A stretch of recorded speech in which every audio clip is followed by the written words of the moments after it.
You know, I think the thing I remember most about Clint Eastwood is that a year or so later,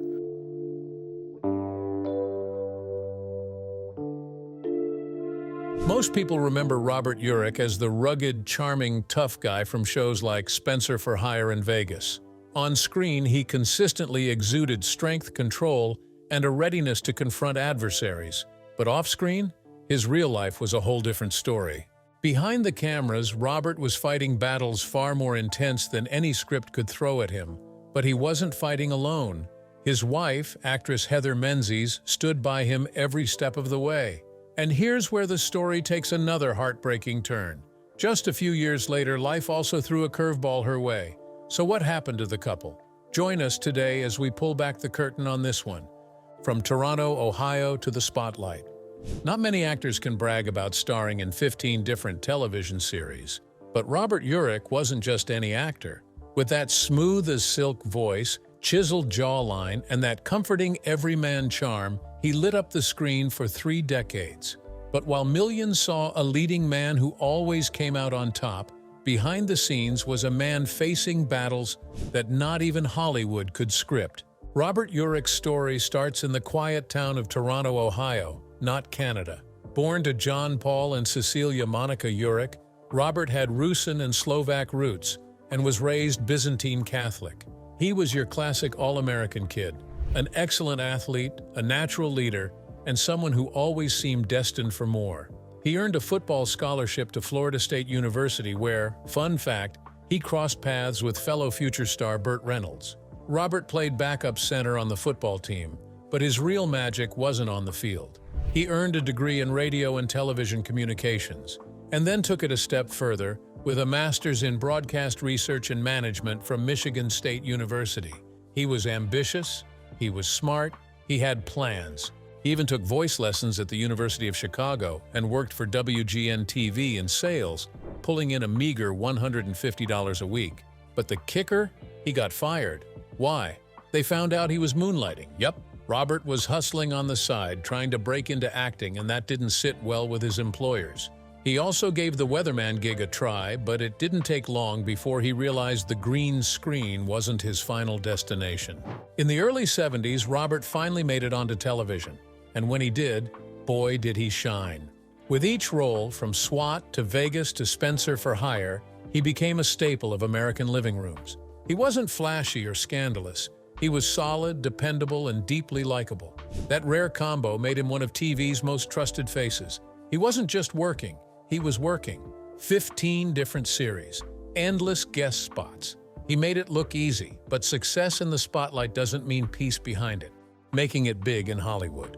After performing in a Chicago stage production of The Rainmaker with his old college buddy Burt Reynolds, Robert Urich made a bold move that would change his life forever. Reynolds, already on his way to becoming a Hollywood heavyweight, pulled him aside and said, "You've got it, kid. Move to LA and give this acting thing a real shot." That was all Urich needed to hear. He packed his bags and went for it. Not long after landing in Los Angeles, Urich scored his first TV role, a guest spot on the FBI in 1972. It wasn't a major part, but it was enough to get his foot in the door. Just a year later, he landed a lead role in the TV adaptation of Bob and Carol and Ted and Alice. Big break, right? Not exactly. The show tanked in the ratings and was canceled after only 6 episodes. But Urich wasn't discouraged. He was just getting started. That same year, he made his film debut, and it wasn't in some no-name indie. He starred opposite Clint Eastwood in Magnum Force, a gritty, Dirty Harry sequel. Urich played a motorcycle cop with a vigilante streak. It was dark, it was intense, and it proved he could handle big-screen drama just as well as TV. Then came 1975, and another twist of fate involving Burt Reynolds. Reynolds, still looking out for his friend, convinced TV powerhouse Aaron Spelling to give Urich a shot at reading for a role in his new action-packed series. SWAT. Spelling agreed, and the moment Urich read for the part, Spelling was hooked. He cast him as Officer Jim Street, the young, cool-headed cop in the elite unit. The show was a mid-season replacement, but it exploded with viewers. SWAT had all the action, all the adrenaline, and Urich became a TV star overnight. But just as quickly as the show rose, it fell. Critics slammed it for being too violent, and by 1976, SWAT was off the air. Still, Urich kept moving. In 1977, he landed a comedic role on the hit sitcom Soap, playing Peter the tennis player. The part was brief but memorable. That same year, he got cast in Tabitha, a spin-off of Bewitched, playing Paul Thurston, a handsome, self-absorbed talk show host. The show started off strong in the ratings, but poor scheduling caused it to fizzle out. After just 13 episodes, Tabitha was canceled in 1978. The role that made Robert Urich. Then came the role that truly made him a household name, Vega. Once again teaming up with Aaron Spelling, Urich was cast as Dan Tana, a stylish private investigator solving crimes in the neon-soaked streets of Las Vegas. To fully embody the tough guy detective, Urich didn't just show up, he showed out. He bulked up, packing on 40 pounds of solid muscle, jumping from 180 to 220 pounds of lean, on-screen power. The result? Vega became a hit almost instantly. Maybe it was the Vegas backdrop. Maybe it was the flashy cars and high-stakes action. But most likely, it was Urich. He owned the role, and fans couldn't get enough. The show earned him 2 Golden Globe nominations and solidified his place as a true TV leading man. But even stars burn out sometimes. By its 3rd season, Vega was starting to slide in the ratings. Without much support from the network, ABC pulled the plug in June 1981. Just like that, the lights of Vegas went out. But Robert Urich? He was far from finished. After Vega, Robert Urich didn't slow down, he just shifted gears. He signed a deal with MGM and set his sights on film. His first movie under the studio was Endangered Species, a sci-fi thriller directed by Alan Rudolph. The film didn't blow up the box office, but it marked a new chapter for Urich, movie star ambitions. Still, TV kept calling him back. He returned to the small screen in Gavilan, where he played a former CIA agent turned oceanographer. Sounds cool, right? Unfortunately, viewers didn't bite. The show was canceled after just 7 episodes. But Urich didn't dwell on it. In 1984, he starred in 2 films, the offbeat space comedy The Ice Pirates and Wes Craven's Invitation to Hell, a horror flick that leaned into the bizarre. Both were bold choices, though neither became massive hits. Then came Turk 182 in 1985, a drama with heart, but again, not a commercial success. That same year, though, he struck gold again on TV. Urich landed what would become one of his most iconic roles, Spenser for Hire.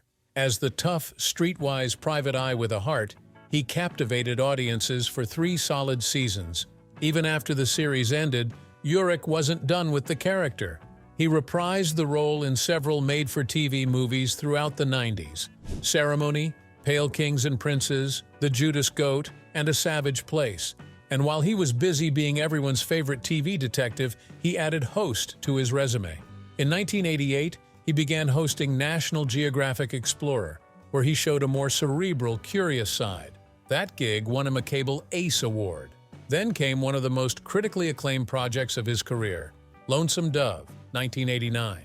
Urich played Jake Spoon, a former Texas Ranger with a tragic arc. The miniseries was a hit, and critics praised Urich's performance for its depth and emotional punch. In the 90s, his career kept moving, but not everything stuck. He took roles in a string of short-lived shows and TV movies, from American Dreamer, 1990-91, to 83 Hours Till Dawn and Crossroads in 1992. Urich kept trying to find another breakout series. In 1993, he teamed up with Faye Dunaway in It Had to Be You, a sitcom that flopped fast, 4 episodes and it was over. In 1995, he narrated a rare Disney documentary, Alien Encounters from New Tomorrowland. It aired once, then vanished, becoming a near myth among Disney fans. The Lawsuit. Then came The Lazarus Man in 1996, a Western drama that gave Urich one of his strongest late-career roles. Viewers loved it, and it was renewed for a 2nd season. But then came devastating news. Urich had been diagnosed with synovial sarcoma, a rare form of cancer. Instead of supporting him, the show's production company, Castle Rock Entertainment, abruptly canceled the series. Urich later called them out. They didn't ask if I could still work, they just pulled the plug. He sued in 2000 for breach of contract, and though the lawsuit was settled privately, the message was clear. He wasn't backing down. Even as he battled cancer, Urich kept working. In 1997, he hosted Vital Signs, a medical documentary series, and also fronted the PBS show Boatworks.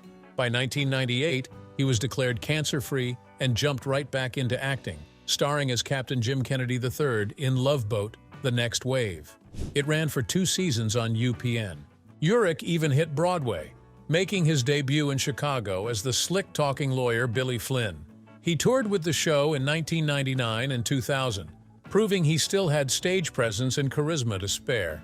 In 2001, he joined the cast of Emerald, a sitcom built around celebrity chef Emerald Lagasse. The show didn't click with critics or audiences, but Urich's performance was one of the few bright spots. It would be his last series. His final performance came in Night of the Wolf, a made-for-TV movie that aired on Animal Planet the night before he passed. Robert Urich's cancer diagnosis. In July 1996, Robert Urich revealed to the public that he had been diagnosed with synovial sarcoma, a rare form of cancer that attacks the soft tissues of the body. It was a heavy blow, but Urich didn't retreat. Instead, he faced the diagnosis head-on, with grit, grace, and relentless optimism. Even as he underwent aggressive treatments, he kept working. He didn't just fight for himself, he became a voice for others. Urich poured his energy into cancer awareness, speaking out about the importance of early detection and research. His efforts didn't go unnoticed. He received several honors, including an award from the John Wayne Cancer Institute and the Gilda Radner Courage Award, both recognizing his strength and advocacy. Together with his wife, Heather Menses, he launched the Urich Fund at the University of Michigan Comprehensive Cancer Center, channeling support and resources into cancer research. He didn't just lend his name, he gave from his wallet too. After appearing on Who Wants to Be a Millionaire, Urich donated his $125,000 in winnings directly to the fund. By 1998, the hard-fought battle seemed to have paid off. Urich was declared cancer-free and in a moment of triumph was named the national spokesperson for the American Cancer Society. He used the platform to inspire, to educate, and to prove that a cancer diagnosis wasn't the end of the road. But the disease was never far behind. In November 2001, Urich shared in an interview that doctors had found new lumps. Still, he remained hopeful. A new medication was working, and once again, he was optimistic. Sadly, the fight took its final turn in April 2002. Just a week before his death, Urich was admitted to Los Robles Hospital and Medical Center in Thousand Oaks, California, with breathing complications. On April 16, 2002, he passed away at the age of 55. His wife, Heather, and their 3 children were by his side. A funeral mass was held 3 days later on April 19th at St. Charles Borromeo Church in North Hollywood. His body was cremated, and his ashes were interred at the family's vacation home in Prince Edward County, Ontario, Canada. A quiet memorial now stands in the Westlake Church of Christ Cemetery near that home, a peaceful tribute to a man who gave his all, both on screen and off. Robert Urich's marriage. Before his death, Robert was married twice. His first marriage was to actress Barbara Rucker in 1968. The relationship didn't last, and they divorced in 1974. A year later, in 1975, he married actress Heather Menses. They stayed together until his death in 2002 and adopted 3 children along the way. It was a solid marriage built on shared values, compassion, and a common love for family and acting. Heather Margaret Brotherston Menses was born in Toronto on December 3, 1949, to Scottish parents who had immigrated to Canada after World War II. Her father was a struggling artist, and by the time Heather turned 14, she had lived in Vancouver, Miami, London, and Southern California. She had a younger sister named Sheila and an older brother, Neil, who passed away in 2019. She graduated from John Burroughs High School in Burbank in 1967 and later studied acting at Falcon Studios University of the Arts. Her first screen appearance came in 1964 on the TV series The Farmer's Daughter. At just 14 years old, she landed her breakthrough role as Louisa Von Trapp in The Sound of Music.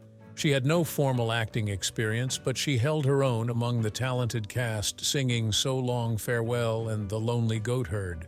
During the film's iconic rowboat scene, it was Heather who rescued young Kim Carruth, Gretel, who had fallen into the water and couldn't swim. Menses had a long, varied career in both television and film. She appeared in popular series like Bonanza, Dragnet, Alias Smith and Jones, Room 222, Marcus Welby, Maryland, T.J. Hooker, and even Vega Dollar alongside her husband. She starred as Jessica Six in the cult sci-fi series Logan's Run and was featured in films like Hawaii, How Sweet It Is, Piranha, and Endangered Species. In 1973, she posed for Playboy in a pictorial titled Tender Trap, a nod to her Sound of Music roots. She and Urich met in 1974 while filming a commercial where they pretended to get married. Life imitated art soon after, and they became a real couple, raising 3 adopted children and building a life of purpose and commitment. After Urich's death from cancer in 2002, Heather continued his mission, founding the Robert Urich Foundation to raise money for cancer research and to support patients and families. She became a tireless advocate for the cause, dedicating her time and energy to it for the rest of her life. She had also survived ovarian cancer years earlier, which only deepened her resolve. In November 2017, Heather was diagnosed with terminal brain cancer. Just weeks later, on December 24, 2017, she passed away at the age of 68, surrounded by her family. Her son, Ryan Urich, said, "She was an actress and a ballerina and loved living her life to the fullest. She was not in any pain, but nearly 4 weeks after her diagnosis of terminal brain cancer, she had enough and took her last breath on this earth at 7:22 p.m. Together, Robert and Heather helped raise funds for the Eccles Performing Arts Center at Park City High School in Utah. After his death, the school created the Robert Urich Scholarship in his memory. The couple also co-founded the Robert and Heather Urich Fund for Sarcoma Research at the University of Michigan. Their advocacy helped pave the way for others navigating the same painful road. In his hometown of Toronto, Ohio, a highway interchange was named the Robert Urich Interchange in his honor. For his work in television, he earned a star on the Hollywood Walk of Fame at 7083 Hollywood Boulevard. For years, he was the only person with a last name starting with U on the walk, until Usher joined him. Both gone, but not forgotten. Through their children, their foundation, and the lives they touched, the legacy of Robert Urich and Heather Menses lives on. Robert Urich's children. Robert and Heather Menses Urich's path to parenthood was not easy. After suffering multiple miscarriages, they turned to adoption. Their first 2 children, Ryan and Emily, were born in 1978 and 1980. Nearly 2 decades later, in 1998, they adopted a 3rd child, Allison Grady Urich. Robert was a hands-on, emotionally present father, warm, supportive, and deeply engaged in his children's lives. That tenderness shaped their family, especially in the face of adversity. When Robert's cancer returned around the time Ryan was about to graduate high school, it was a hard blow for the entire family. Still, Ryan, Emily, and Allison stood by their father through his final months, just as Heather had done for him over 15 years earlier when his battle first began. Of the 3 children, Ryan was the only one who initially showed an interest in following his parents into acting. He appeared in a few projects, including Nightwalk and The Killer Inside. But eventually, he walked away from the entertainment industry altogether, driven by something deeper. Ryan Urich is now an infectious disease specialist with Lovelace Medical Group in New Mexico. His journey into medicine was inspired directly by his father's fight with cancer. In interviews, Ryan has shared that the experience of watching his father suffer and feeling helpless was life-changing. He couldn't save his dad, but with a medical degree, he realized he could save someone else's. That sense of purpose has guided him ever since. Emily and Allison, on the other hand, have chosen to live quieter lives outside the public eye. But as a family, they've kept their parents' legacy alive, not just through the Robert Urich Foundation or the scholarships in their names, but in the way they carry themselves, with grace, conviction, and compassion. What has Ryan said about his father? Of all the 3 children, it's Ryan who publicly speaks about his father the most. As a father, Robert often chose connection over correction. When Ryan spoke of his father, he recalled instances when he got in trouble at school. Instead of scolding him, Robert got on the floor, eye level with his son, and gently opened the door to conversation. He wanted to understand, not just discipline. That gentle approach defined his parenting. With his daughters, he brought the same attentiveness, celebrating even the smallest milestones with genuine pride. In his final days, weakened by illness, he still found the energy to play with his youngest, Allison, just days before her 4th birthday. His battle with cancer was long and grueling, stretching across 6 relentless years and 3 separate diagnoses. The first round left him shaken, but he faced it with resilience. He endured surgery, chemotherapy, and radiation, losing his hair but not his determination. He returned to work as soon as he could, hosting On Assignment for National Geographic, a show that took him to far-flung corners of the world even while fighting for his life. When his cancer returned during Ryan's last year of high school, the disease had grown fiercer. Robert's body had become sensitive to even the smallest movement. On the way to chemotherapy appointments, Ryan drove with painstaking care, avoiding every bump in the road, trying to shield his father from pain. Robert passed away in 2002, just as Ryan was studying biology in college. The experience of watching his father suffer and being unable to help became a turning point. Ryan channeled his grief into purpose, eventually becoming a doctor, an infectious disease specialist in New Mexico. His sister Emily also found her calling in medicine and now works as an emergency room nurse. Their career paths weren't random. They were shaped by witnessing both the brutality of cancer and the compassion their parents showed through it all. Robert's wife, Menses Urich, had already survived ovarian cancer when she helped establish the Robert Urich Foundation to support cancer research and patients. After Robert's death, she devoted much of her life to the cause. In 2017, she too was diagnosed with terminal brain cancer. She passed away just 4 weeks later, surrounded by her children. Today, the Urich children carry that legacy forward, not just in their careers, but through their ongoing work with the Urich Foundation. Their parents may be gone, but the values they instilled, compassion, strength, and service, live on in every life their children touch.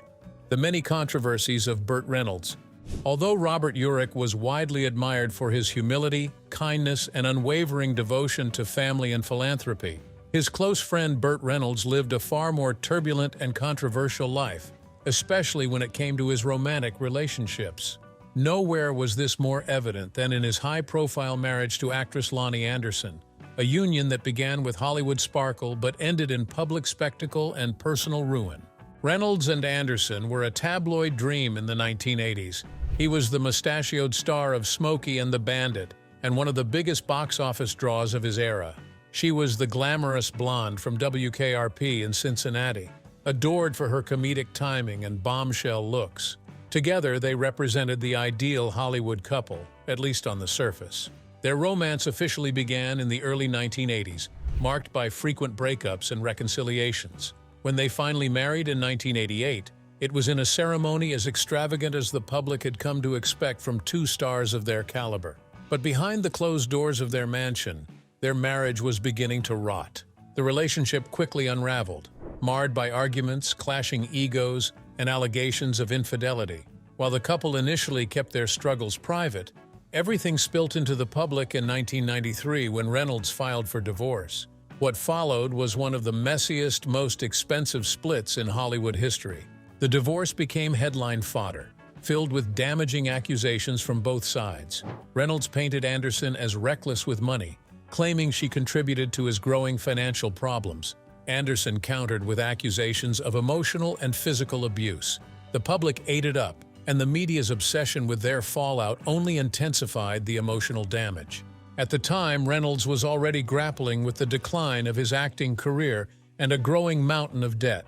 The legal battle with Anderson pushed him further into financial ruin, eventually leading him to file for bankruptcy. The fallout didn't just hurt him personally, it tarnished his reputation and stalled his once thriving career. Anderson walked away from the marriage with a reported $10 million settlement, a sum that included alimony, prime real estate, and valuable assets. For Reynolds, it wasn't just a blow to his bank account. It marked the start of a downward spiral that would eventually lead to his filing for Chapter 11 bankruptcy in 1996. At that point, his debts had ballooned to $10 million, the equivalent of nearly $20 million today. Despite being one of Hollywood's most bankable stars just a decade earlier, Reynolds found himself scrambling to stay afloat. He publicly admitted to borrowing money from friends just to keep up with alimony payments. His lavish lifestyle, dwindling career opportunities, and legal entanglements only made things worse. Then came more trouble. Not long after the dust had settled from his divorce, Reynolds became entangled in another legal battle, this time with his longtime girlfriend Pamela Seals. The relationship, which lasted nearly a decade, ended in a bitter standoff that exploded into a lawsuit. Reynolds accused Seals of trying to extort millions from him by threatening to falsely accuse him of abuse if he didn't agree to a generous financial settlement. According to the lawsuit, Seals demanded half of Reynolds' Florida home, financial support for herself and her mother, and additional compensation. Reynolds offered a $1 million settlement, which Seals refused. His legal team dismissed her demands as nothing short of blackmail, emphasizing that since the couple had never married, she was legally entitled to nothing under Florida law. The suit sought to prevent Seals from pursuing legal action in California, where the two had lived temporarily. Reynolds, 68 at the time, issued a restrained statement calling the situation unfortunate, but made it clear he wouldn't cave to pressure or false allegations. His lawyer, Bob Montgomery, noted that the actor had managed to recover from his earlier financial troubles, but the ordeal with Seals was yet another chapter in Reynolds' long and complicated personal life. Eventually, the two found a common ground. While Reynolds' on-screen charisma remained undeniable, his legacy cemented by iconic roles in Deliverance, Smokey and the Bandit, and Boogie Nights off-screen, Burt Reynolds' life was riddled with costly relationships, high-profile legal battles, and years of financial instability. Unlike his friend Robert Urich, who was remembered for his steady, grounded personal life, Reynolds' final years told the story of a Hollywood icon whose personal missteps often threatened to overshadow his legendary career. While Robert Urich quietly battled cancer with dignity and left behind a legacy of integrity and purpose, Burt Reynolds' personal life often played out like a cautionary tale. He remained a beloved screen icon, but unlike Urich, his name was as often associated with scandal as it was with his achievements. In the end, Reynolds and Anderson's story became a stark contrast to the kind of stable, values-driven life Urich had built.